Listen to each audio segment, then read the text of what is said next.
ஆசி பெற்றவர் நீரே. உம்முடைய திருவயிற்றின் கன்னியாகிய இயேசுவும் ஆசி பெற்றவரே.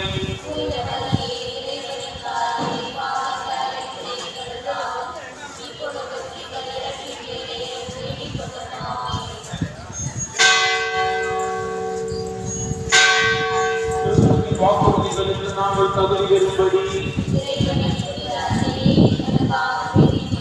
மன்றாடுவோமாக.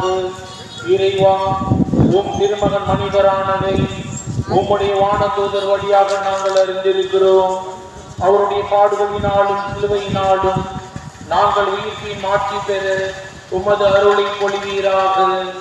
எங்கள் ஆண்டவராகிய இயேசு கிறிஸ்து வழியாக உம்மை மன்றாடுகிறோம். ஆமென்.